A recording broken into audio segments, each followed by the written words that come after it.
Olá, meus amigos, minhas amigas. Conversamos ontem, vamos conversar hoje mais uma vez. Hoje não estamos ao vivo, mas vamos falar aí sobre a última reunião lá da Comissão de Relações Exteriores, onde aconteceu na última semana a audiência pública do Ministério da Defesa com os comandantes das forças e alguns militares que estavam lá e os deputados que estão lá interessados em modificar a Lei 13.954.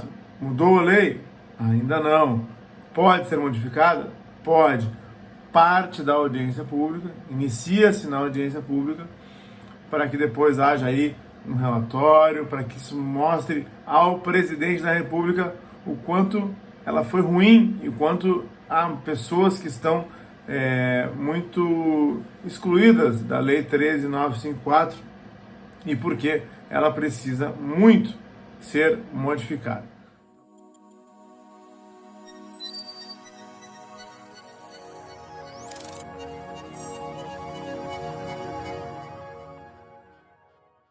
Então vamos lá, se você for novo por aqui, pausa o vídeo agora, se inscreva no canal aqui embaixo, ative as notificações e deixe seu like, compartilhe nosso conteúdo e comente.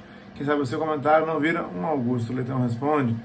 Passe nas nossas redes sociais, nós temos o meu Facebook e o meu Instagram, o @Augusto Leitão. Lá você encontra trailers, vídeos e algumas frases que você pode salvar e compartilhar. É o @Augusto Leitão, me segue por lá também.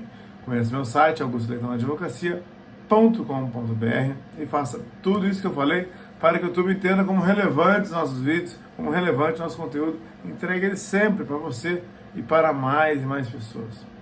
Muito bem, nosso e-mail atendimento@augustoleitãoadvocacia.com.br, para quem não pegou, atendimento@augustoleitãoadvocacia.com.br.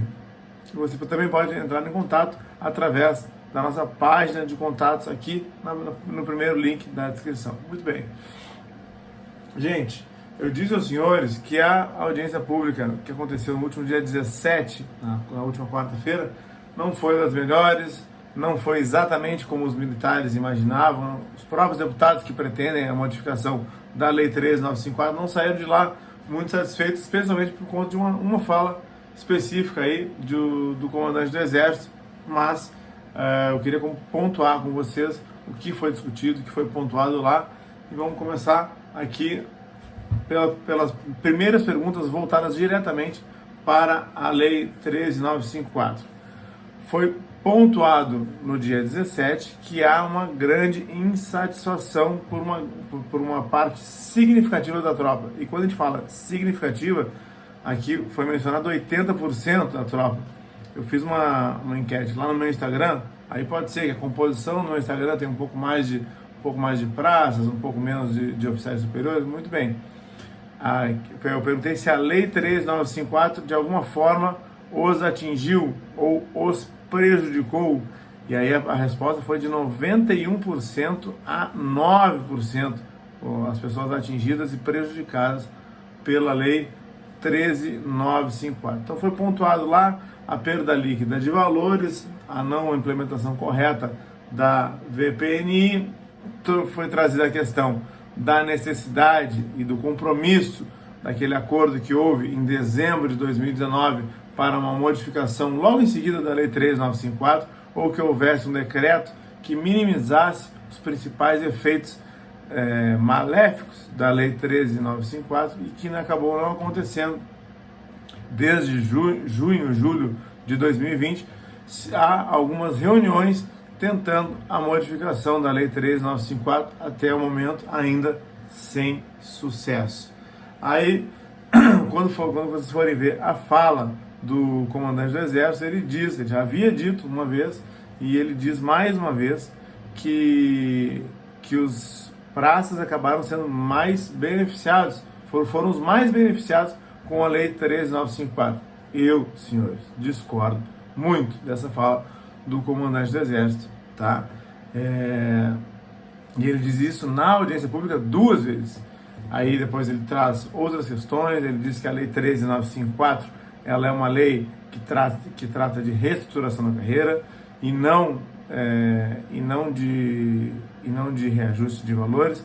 Nisso ele tem razão, formalmente, ela foi pensada para isso, foi feita para isso, mas durante o curso do processo legislativo a gente acaba privilegiando uma categoria de militares, especialmente permitindo o acesso a autos adicionais de habilitação a quem já tinha um bom adicional de habilitação e deixa 80% dos militares aí com o adicional de habilitação em 12% congelado por 4 anos e implementa nesses militares e nas suas pensionistas uma alta contribuição que implica e traz no seu texto uma redução dos valores líquidos, ou seja, o militar ou a pensionista recebia um determinado valor bruto e tinha seus descontos lá, a contribuição de 7,5% do militar, 0% para pensionista.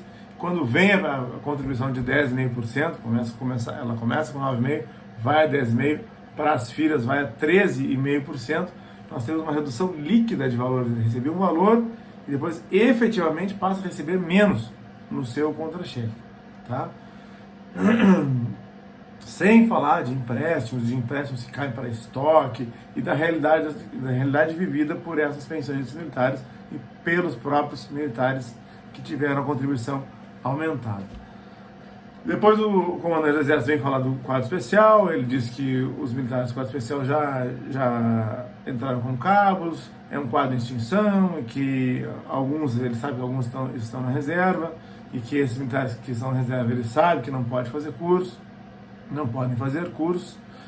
e depois ele diz que muitos desses militares conseguiram chegar a terceiro sargento, hoje há a possibilidade de chegar até segundo sargento, e que se trata de um quadro em extinção, mais ou menos diz que não quer nada mexer nos quadros especiais, tá? Que mais? E aí, a única questão que dois pontos que eu concordo com o comandante do Exército. Primeiro ponto, ele diz que as pensionistas tornaram mais sustentável a pensão militar. Claro, estão contribuindo com valores altíssimos, é lógico que as pensionistas tornaram mais sustentável a questão da pensão militar. E aí ele diz só da pensão militar, ele não diz aquilo que está lá no relatório daquele deputado que foi relator na Câmara dos Deputados, que com a mais nova arrecadação que compõe a nova receita do Tesouro Nacional, que o Tesouro Nacional conseguiu fornecer melhores adicionais a militares. Então as pensionistas elas não financiaram somente a pensão militar, e sim, inclusive, a concessão de adicionais. Isso o comandante não disse. Mas tem uma questão aqui que eu concordo com ele, e aí uma cobrança que existe da sociedade, e ele esclareceu aqui e disse que a questão das filhas dos militares poderem se habilitar, isso acabou lá em 2001, as filhas a partir de 2001 da medida provisória, e em regra, pela lei nova, pela medida provisória, elas só recebem até os 21 anos ou 24 anos. E aí, se o militar contribuir com 0,5%, aí sim há a possibilidade de manter as filhas recebendo até o seu falecimento. Tá? Então ele traz isso, ele diz que já foi modificado lá atrás, mas a sociedade e alguns veículos de comunicação trazem isso e trazem como uma grande vantagem, como uma grande mamata, uma série de situações nesse sentido. Que bom que ele esclareceu esse ponto aqui. Bom, eu queria lembrar a vocês que no dia 7 de junho vai haver uma audiência pública só para tratar da Lei 13.954, tá? E só para tratar de proteção social. Então, fiquem atentos, participem dos chats lá diretamente lá na Câmara dos Deputados. Talvez, se eu tiver a possibilidade de transmitir, vou transmitir pelo canal, tá? E aí eu queria comentar com vocês aqui e trazer 2 vídeos pequenos. Um vídeo falando mostrando o que aconteceu lá na audiência pública, as perguntas, a resposta do comandante do Exército, e um outro vídeo depois de um deputado que está buscando fazer aí uma reunião com o ministro da Defesa. E essa reunião deve ocorrer amanhã, já no dia 23 de maio, 23/5. Então ele pede que as pessoas encaminhem para ele as demandas da Lei 13954, as demandas de proteção social, para que ele possa levar isso ao ministro da Defesa. Então, olha que os 2 videozinhos são curtos, tá? E não deixe de assistir. Até amanhã, gente. Amanhã tem mais vídeo, tá bom? Fique com Deus e até o próximo vídeo. E eu queria falar, ministro, especificamente agora, sobre a Lei 13.954. Para se ter uma ideia, agora, na Comissão de Relações Exteriores e Defesa Nacional, no chat, mais de 800 mensagens. E a pergunta é, dentro das prioridades da defesa para 2023, está incluída a questão dos efeitos negativos da Lei 13.954? Nós estamos falando especificamente do que foi o ataque realizado a praças das Forças Armadas. Para além disso, eu disse para os comandantes anteriores que existia uma enorme insatisfação com essa legislação. E alguns, então, disseram que o que eu estava dizendo era muito perigoso. Não, não é perigoso, é fato. Existe uma enorme insatisfação. E é fundamental que a gente saiba por que de tanta insatisfação da base da tropa e suas pensionistas depois da promulgação da Lei 13.954 de 2019, que tratou da previdência e reestruturação das carreiras. O sentimento majoritário é de que o antigo governo, o senhor Bolsonaro, tratou da questão dos oficiais, mais especificamente generais que compuseram o primeiro escalão da sua administração, e deixou 80% das Forças Armadas, praças das Forças Armadas, pelo caminho, inclusive com decréscimo de rendimentos, a partir do que foi aprovado nessa legislação. E aí, ministro, o senhor falou da sua sensibilidade em relação a essa matéria, mas existe uma agonia com a necessidade da indicação de um prazo, porque foi feito um acordo, inclusive, por parte do antigo governo no Senado Federal, acordo esse que foi descumprido pelo antigo governo. Nós temos uma enorme expectativa, e por aqui eu finalizo, presidente, porque já se encerrou o meu tempo, de que haja efetivamente uma solução para essa questão que foi um ataque duríssimo para cima de praças das Forças Armadas. E a expectativa não é só minha como parlamentar, é de muitas pessoas. A gente está falando de milhares de pessoas espalhadas por todo o Brasil, e se a gente for falar direta e indiretamente, nós estamos falando de milhões de pessoas que, de alguma forma, foram prejudicadas por essa ação do antigo governo, e nós pedimos o indicativo de um prazo para que essas distorções possam ser efetivamente corrigidas, e gostaríamos de saber o que tem de indicativo em relação a essa questão. Muito obrigado. Presidente, só para saber, ministro, a não resposta à minha pergunta foi um esquecimento ou uma decisão política? Não, eu pedi que o general Tomás fizesse obrigado. E eu faço a complementação. Obrigado. Eu não quero sair daqui deixando a impressão de que nós fugimos a qualquer pergunta. Obrigado. O máximo que pode acontecer é eu dizer, não sei responder, vou responder depois. Vou começar respondendo ao senhor, então, deputado, e depois vou fazer comentário rápido sobre todos os outros aqui. Né? Então, novamente, eu vou reafirmar para o senhor aqui sobre a Lei 13.954, tá? O senhor falou que tem mais de 800 mensagens, é um aspecto interessante, mas, primeiro, ela não é uma lei que trata de remuneração, ela trata principalmente de reestruturação da carreira, né? Foi aprovada em 2019. Desde 2016 até hoje, 2023, não houve reajuste salarial para militares. Então, a gente teve uma inflação que foi acumulada nesse período e isso aí não foi rearranjado. Ao contrário do que as pessoas imaginam, tá? No rearranjamento da carreira, os praças foram muito melhor aquinhoados do que os oficiais de alta patente. Não, tem os dados aqui. Né? Então, o senhor tem... Quem mais recebeu foi subtenente. São as carreiras intermediárias. Subtenente, justamente para atrair a carreira.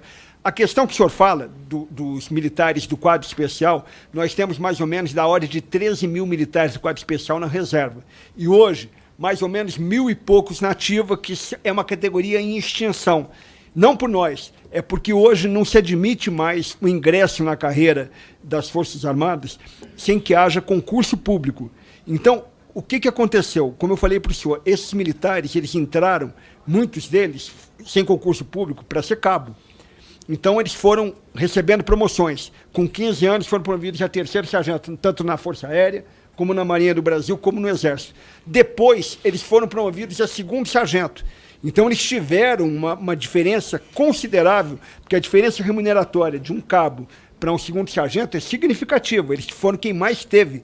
E eles tiveram o realinhamento, mas eu reconheço que foi menor na lei de registração dos militares do que o pessoal da carreira, porque o critério utilizado é o da meritocracia.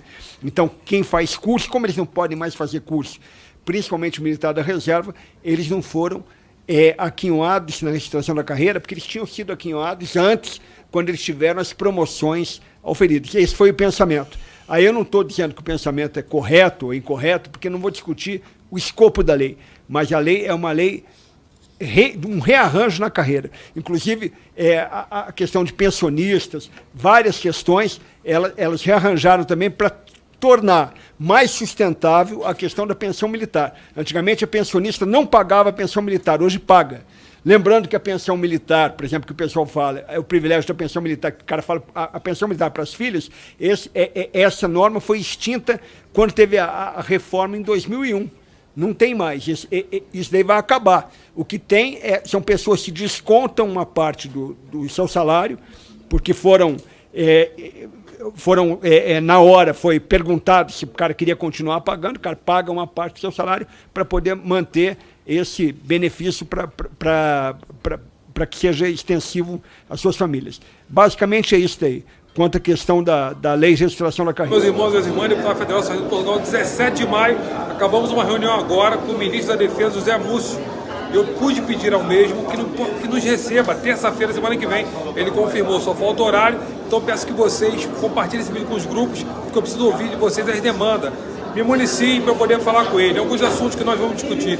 13954, Forças Armadas, que chegou para mim aqui demanda da Aeronáutica, também da Marinha, que não consta o repasse do INSS e que muitos continuam ainda como ativos. Vê se pode isso.